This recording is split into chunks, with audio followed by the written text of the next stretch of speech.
Bem-vindo a mais um vídeo do canal Roda com C. No vídeo de hoje, nós falaremos sobre o recebimento e o armazenamento de informações enviadas pelo usuário. Então fique ligado, se inscreve no canal, ative o sininho de notificações e dá um gostei aí nesse vídeo, beleza? Vamos nessa! Bom galera, no vídeo anterior nós criamos essa tabela e vimos como usar códigos de barra invertida para que ela ficasse formatada na tela do console. A partir de agora, nós vamos ver como guardar valores em uma variável e exibi-los usando especificadores de formato no printf.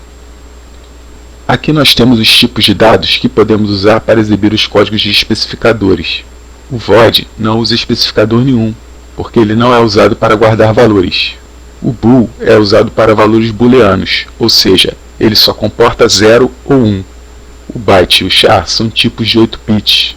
Por isso eles comportam 256 valores, sendo que o byte é para valores inteiros positivos e o char é para tipos de caracteres. O short e o int são para valores inteiros, podendo cada um armazenar capacidades diferentes. Já o float e o double são para números reais, cada qual também com sua capacidade própria. Temos aqui uma ilustração para entender melhor o que isso significa.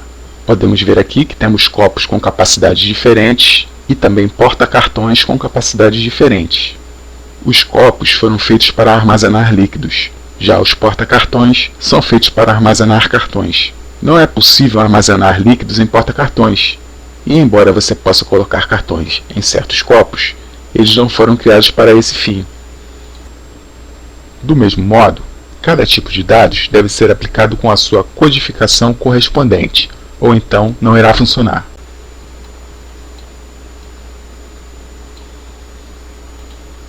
Podemos ver também que temos copos e porta-cartões de tamanhos diferentes, o que significa que a capacidade de armazenamento deles pode variar.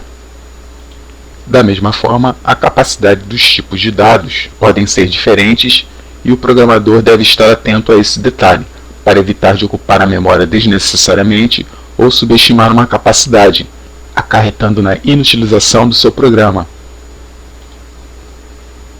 Então, o que nós vamos fazer aqui é substituir esse trecho da string por uma variável char. O tipo char armazena apenas um caractere, mas ele possui a característica de reunir em sequência mais de um endereço de memória. Em vídeos posteriores, nós falaremos de strings e vetores com mais detalhes. Vamos então pegar esse valor aqui, incluindo os espaços contidos nesse trecho da string, e vamos contar quantas casas tem. 1, 2, 3, 4, 5, 6, 7, 8, 9.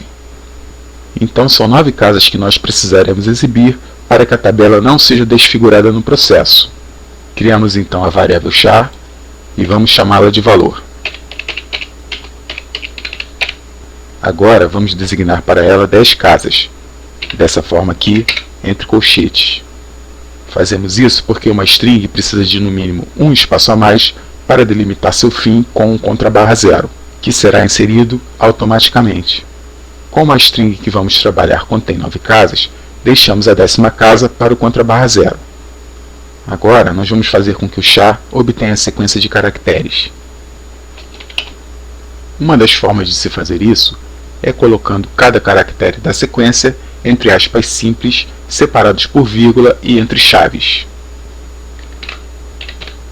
Recortamos essa sequência de caracteres, incluindo os espaços vazios, colamos entre chaves e separamos cada caractere conforme foi dito, tanto os espaços vazios quanto o valor em si que queremos que seja exibido.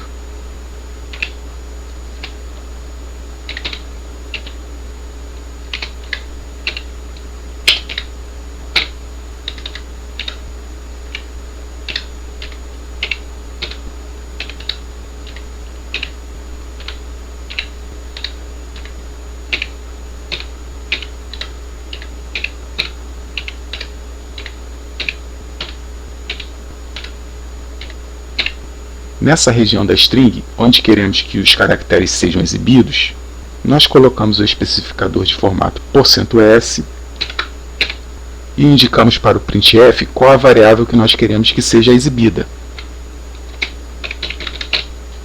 Lembrando que o %c só exibe um caractere, enquanto que o %s exibe toda a sequência de caracteres.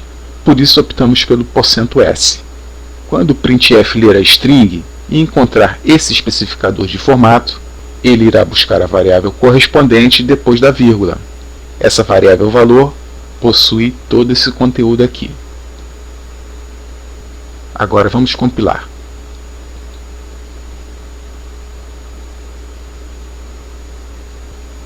Podemos ver que o valor foi exibido sem comprometer a formatação da tabela.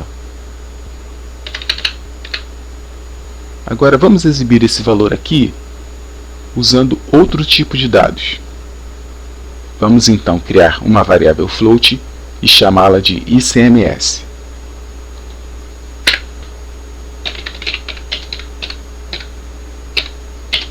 Agora vamos atribuir a ela o valor que se encontra aqui.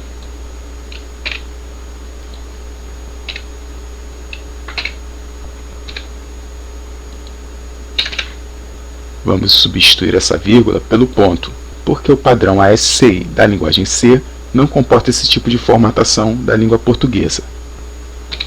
Agora, no lugar do valor, nós iremos colocar o especificador de formato. No fim da string, nós colocamos a vírgula e o nome da variável criada. Novamente, quando o printf ler esse string e encontrar o especificador de formato, ele vai buscar o valor dessa variável e vai exibir na tela. Vamos compilar então e ver o que acontece. Podemos ver aqui que a compilação nos deu 6 casas decimais por padrão e não permitiu o uso de espaços. Nós podemos fazer então a modificação. Para isso, nós vamos incluir um código ao especificador de formato para sinalizar com o total de caracteres e de casas decimais depois do ponto. Esse código é o asterisco ponto asterisco. No final da string, antes da variável, eu informo o total de caracteres e o número de casas decimais depois do ponto, separando tudo por vírgulas. Agora vamos compilar.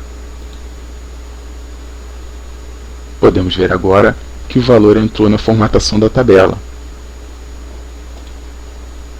Quando o printf encontrou essa codificação no especificador de formato, ele foi buscar depois da string o valor para as casas decimais, mantendo a formatação que eu queria na tela.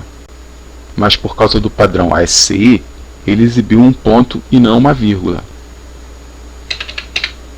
Para solucionar esse problema, vamos incluir ao programa uma biblioteca que permite exibir caracteres especiais e formatação de outras línguas.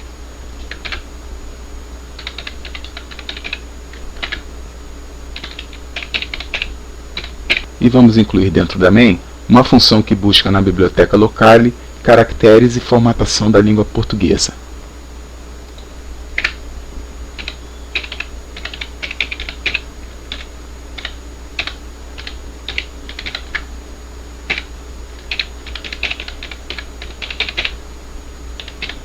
Vamos compilar e ver como fica. Podemos ver agora que o programa exibiu uma vírgula no lugar do ponto e a tabela está sendo exibida da forma como foi criada. Agora vamos observar umas regras básicas a respeito das variáveis. A primeira é que você deve sempre usar caracteres alfanuméricos para nomear variáveis. Ou seja, você não pode usar nenhum outro caractere especial além de letras, números ou subtraço. O nome de uma variável não pode começar com um número. Em C, minúsculas e maiúsculas são tratadas como caracteres diferentes. Então você pode ter variáveis com o mesmo nome, desde que estejam em caixas diferentes. Aqui temos exemplos do que pode e do que não pode ser escrito para nomear variáveis. Agora vamos conhecer uma outra função, que é a função que recebe valores passados pelo usuário. Essa função se chama scanf.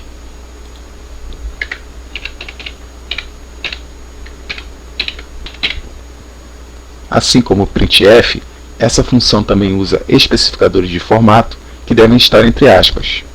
Colocamos uma vírgula e depois da vírgula deve estar a variável que vai receber o valor. mas ao compilarmos dessa forma aqui, encontraremos um problema. Vou colocar um valor aqui.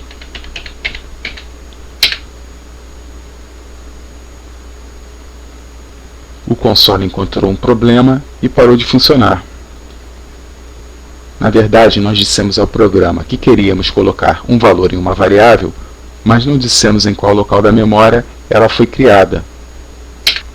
O código usado para essa busca é o e-comercial, que é colocado antes do nome da variável. Também vamos criar um printf para ter interação com o usuário, ou seja, para avisar ao usuário que nesse ponto do programa ele deve inserir um determinado valor.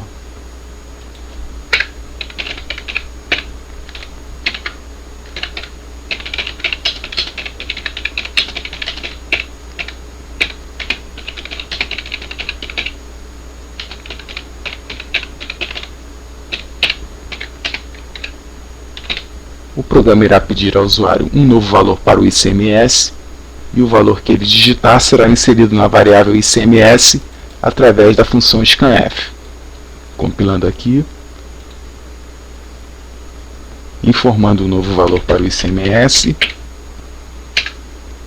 podemos ver que agora o valor de ICMS para o notebook passou a ser R$ 123,50. Quando o usuário digitou o valor desejado, a função scanf foi até o endereço de memória onde se encontra a variável ICMS e inseriu nela o novo valor, formatado em números reais, que corresponde ao tipo de dados indicado. Vamos usar uma ilustração para entender o que acontece na memória do seu computador. Se o seu computador possui uma memória de 4 GB, isso significa que ela é compartimentada de forma sequencial, indo de 0 até 4 GB menos 1. Cada compartimento desses tem um endereço de memória. Uma parte desses endereços são reservados para o sistema operacional e demais programas que estão rodando. Outra parte da memória fica livre e pode ser usada para guardar as variáveis dos programas que você cria. Geralmente, esses compartimentos não estão vazios. Mesmo se não estiverem sendo usados por algum programa, eles ficam com um valor acumulado que é chamado de lixo.